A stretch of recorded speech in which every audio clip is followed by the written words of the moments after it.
All right, traders, it is the 14th of September 2017. My name is Jameson. Welcome to Behringer Trading. We're looking at a daily vertical bar chart of Cameco Corp. The ticker is CCJ. This has been a very forced trade here for some time, and I've built a rather large position, a 10% position in regards to the portfolio that I have, which is one of the larger ones that I have.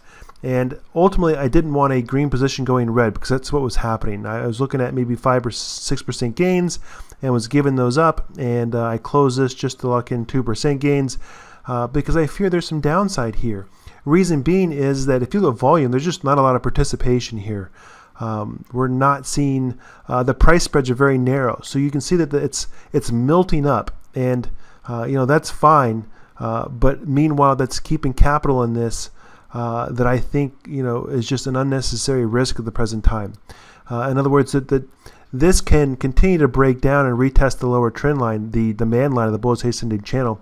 That's 6%. So now I'm holding on to a position that would make me sit on these 6% losses, and in a position where I have to add to a losing position.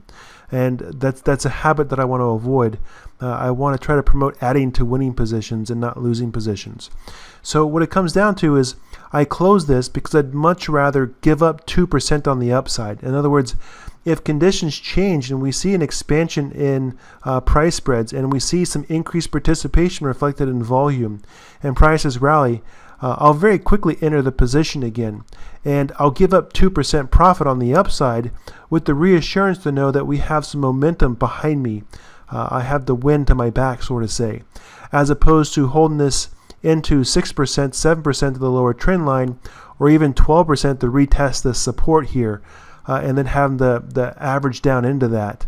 I don't sleep well at night, holding on to those larger gains. I'd much rather just cut my losses very quickly, save my capital, and re-enter.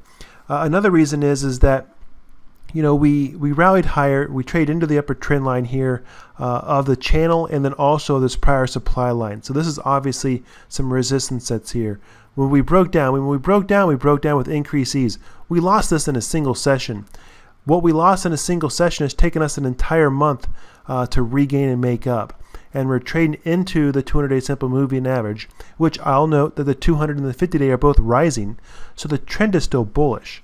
That's reassuring. And it's still trading within the actual channel. Unfortunately, from a trading perspective, we're right in the middle of this range. And for new positions, if you want to short this, your risk is, is this overhead space that's here. And for a long, your risk is down here.